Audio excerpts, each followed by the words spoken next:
Quisiera conversar y escuchar la opinión de un analista internacional reconocido especialmente en Colombia y Centroamérica, al igual que en Venezuela, como es Orlando Goncalves, sobre lo que está sucediendo con Estados Unidos e Irán y cuál es este nuevo juego de poder y lo que está sucediendo en los últimos días en Venezuela. Empecemos por el análisis internacional. ¿Qué está sucediendo allí? Bienvenido, ¿cómo estás?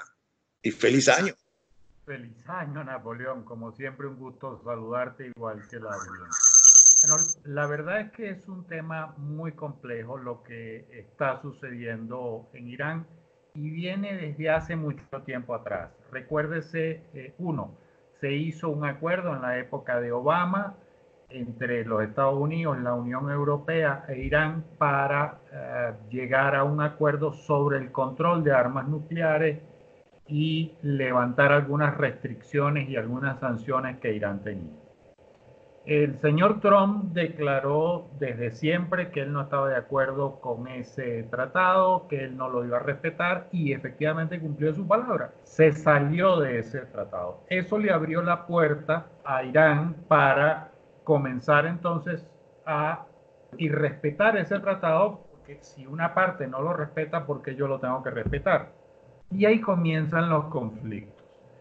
Dentro de todo esto, lo que ha estado sucediendo es que la influencia y la incidencia de Irán en los países alrededor ha sido enorme. Y este general que murió en la acción bélica muere porque justamente parte de lo que ha estado haciendo Irán de intervenir en Yemen, de intervenir en otros países para cercar a Arabia Saudita y a Israel, adversario histórico, enemigo histórico de Irán, parte de esa incidencia tenía que ver con molestar a los Estados Unidos y por eso atacaron la embajada americana y trataron de entrar a la embajada americana y generaron algunos desórdenes y destrucción en esa embajada.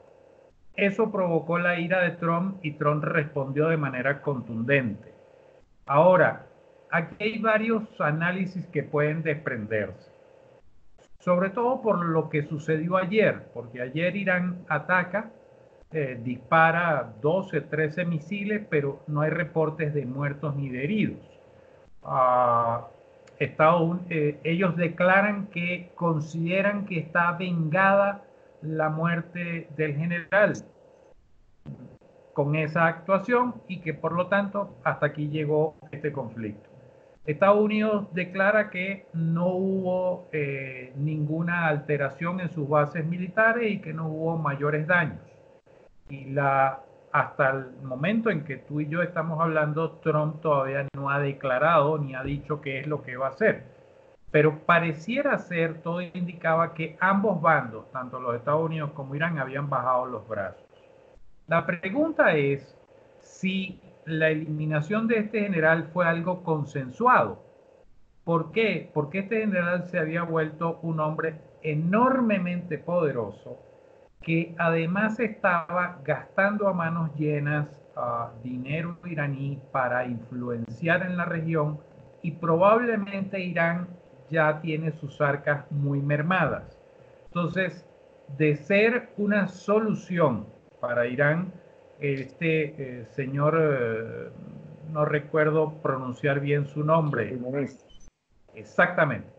Pareciera ser que este señor, de ser una solución, pasó a ser un problema para Irán, así que no es descabellada la idea de que haya sido consensuada la eliminación del personaje. Bueno, y además hay que recordar que meses atrás había muchísimos problemas y manifestaciones en Irán contra el gobierno iraní por parte del mismo pueblo, porque tenían muchos problemas y estaban invirtiendo demasiado dinero no en solucionar los problemas, sino en la guerra. Inclusive muchas de esas manifestaciones eran en contra del propio Soleimani, que aunque era un héroe de guerra, todo ese tipo de cosas, ¿no? La gente no estaba conforme con lo que estaba haciendo.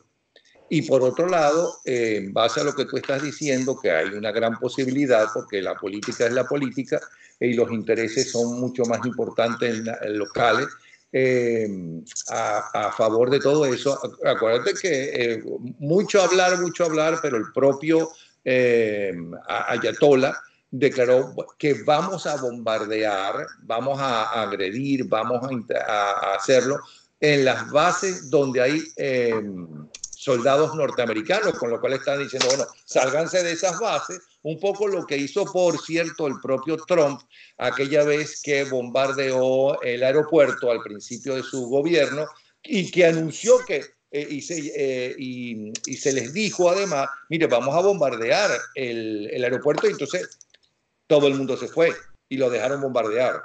Es correcto, entonces la noticia tiende a cubrir lo espectacular, pero lo que hay de fondo es donde nos quedan las dudas. Es una situación muy compleja porque además tienes otros actores que también están en el juego. Por ejemplo, Siria. Siria es una bisagra para Rusia, fundamentalmente ahora que inauguraron este gasoducto de 8.000 kilómetros de largo para proveerle gas a China. Entonces, es complicado el panorama en esa zona, siempre lo ha sido en los últimos, qué sé yo, en el último siglo, siempre ha sido una zona conflictiva. Habrá que esperar qué dice el señor Trump el día de hoy, a ver qué sucede. Y lo otro que me llama poderosamente la atención es el circo que se armó con el funeral de este general, violando las normas del Corán, porque lo que dice el Corán es que hay que enterrar a la persona antes del siguiente atardecer, y el señor lo han paseado por varias ciudades como reina de carnaval. Entonces, me parece que eso refuerza la tesis de una eliminación acordada. Ok, eso en cuanto a la situación internacional, que por cierto, en las encuestas en los Estados Unidos, la mayoría de los encuestados están de acuerdo con la actuación de Donald Trump. Por lo tanto, los demócratas insisten en no oír lo que dice la mayoría de la gente.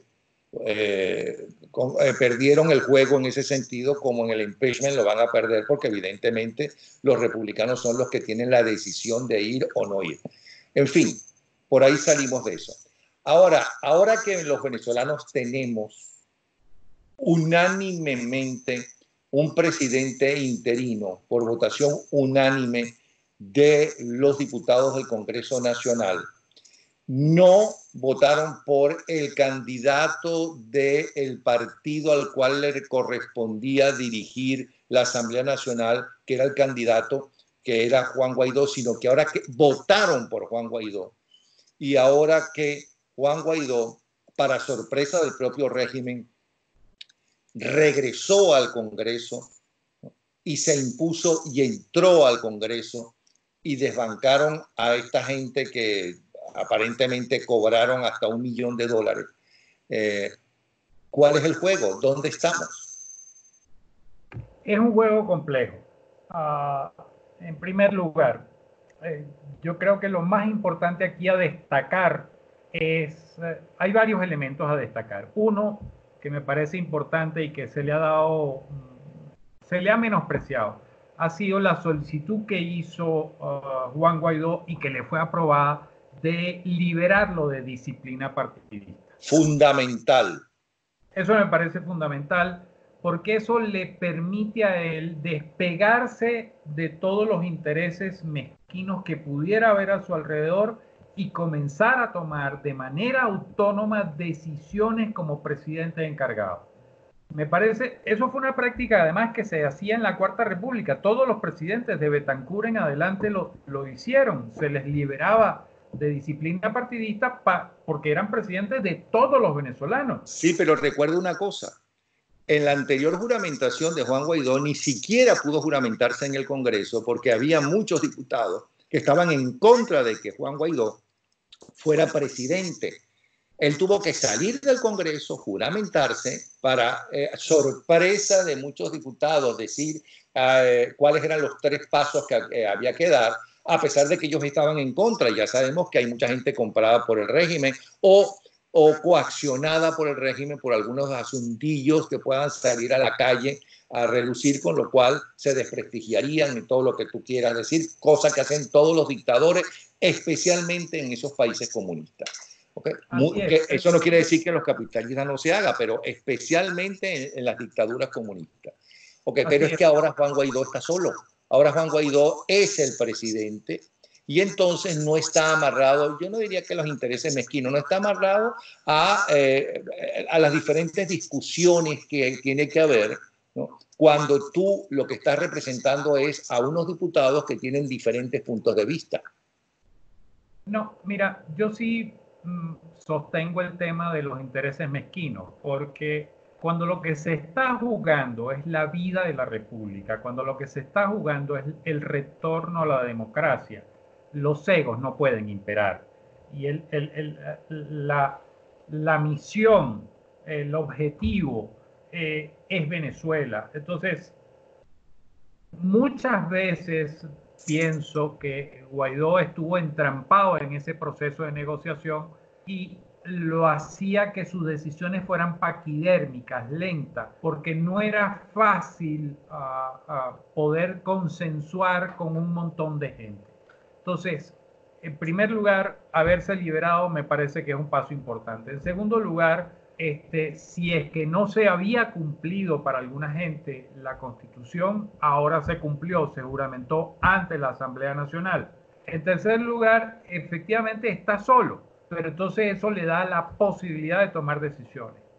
En cuarto lugar, creo que... Perdón. Está solo, pero apoyado por el 100% de los diputados, cosa que no estaba mezquinamente o no, como tú quieras calificarlo, no estaba apoyado, porque otros creían en el diálogo, otros eran unos vendidos, otros de verdad eran honestos y creían que esa era la mejor, ¿cómo se llama? El mejor camino y no los puntos que Guaidó se juramentó. Claro, pero lo otro que me parece importante notar es, si tú ves videos de lo que sucedió el 5 de enero en el Nacional, ves el escenario y ves mesoneros pasando con agua, tú te preguntas cómo es que organizaron eso en media hora. Entonces, lo que yo sospecho, puedo estar equivocado, pero lo que pienso que sucedió allí es que efectivamente intentaron hacer su sesión en la Asamblea, fueron bloqueados y ellos tenían su plan B, y su plan B era sesionar en otro lado. ¿Para qué hicieron eso? Para dos cosas muy simples. Una, hacer una purga. Bueno, ya sabemos quién está del otro lado, quién efectivamente se vendió, quién efectivamente se dejó comprar, porque algunos dicen que no se vendieron, sino que los compraron, y ya sabemos quiénes están en la otra acera y quiénes están en esta acera. Punto uno. Punto dos, eso generó un estado de ánimo colectivo realmente impresionante. Y si bien es cierto que la expectativa y la esperanza de una posible salida con Guaidó venía en caída, me parece que desde el 5 de enero eso se levantó y de qué manera. Tan es así que es la primera vez, ayer Guaidó convocó a protestas el jueves, el viernes y el sábado, 3 días consecutivos de protesta. Eso nunca se había hecho. Me parece que es un elemento importante porque tiene que haber una conexión entre lo que sucedió en la Asamblea y el estado de ánimo de la gente para llevar a la movilización popular. Y eso me parece que puede ser altamente positivo para la causa. Claro. Y ahora sí es verdad que no hay ninguna justificación para no hacer un gobierno, ¿no? Para no buscar un ministro de la defensa y todo lo que tú quieras, y para pedir la ayuda internacional para convocar el TIAR y todas las cosas que haya que hacer, porque ahora él es el presidente y no el representante de una serie de factores que unos están a favor y otros están en contra. Es correcto. Él ahora tiene más libertad de acción. Ah, me da la impresión de que él ha sido muy cauteloso en cada paso que ha dado. Pienso que va a seguir siendo igualmente cauteloso, pero me queda claro que él tiene las cartas sobre la mesa y va a ir seleccionando carta por carta para ir accionando, ir llevando y conduciendo este proceso. El que no debe estar tan muy contento, y no por eso, no por lo que eso, sino por lo que sucedió en España, es Leopoldo López, porque desde que lo van a sacar de esa embajada, lo van a sacar, porque ahora está en España gobernando justamente la gente, ¿no?, que fue financiada y que por su parte ellos apoyaron a Hugo Chávez, como la gente de Podemos y también la gente del PSOE. Yo no Pero la creo que lo gente del PSOE es radical, no los Felipe González, que hay que quitarse el sombrero frente a él, sino a este tipo Pedro Vaina. Totalmente de acuerdo contigo en eso de Felipe González. Ahora, yo no creo que lo vayan a sacar. Yo creo que Leopoldo se va y se va muy pronto de esa embajada porque definitivamente con la asunción de Pedro Sánchez y del señor Iglesias en España y después de lo que vimos que sucedió con la embajada en México, en Bolivia, es muy complicado que él se quede allí en la embajada. Entonces, yo creo que no lo van a sacar, yo creo que él se va. Bueno, yo creo que le van a pedir en privado, mejor te vas, ¿no?, porque no te queremos aquí ya. No creo que se lo pida a los mismos funcionarios que están en esa embajada, porque no deben haberlos cambiado todavía, pero Leopoldo López sabe que a pesar de la debilidad de ese gobierno español de Pedro Sánchez, ¿no?, eso es algo fundamental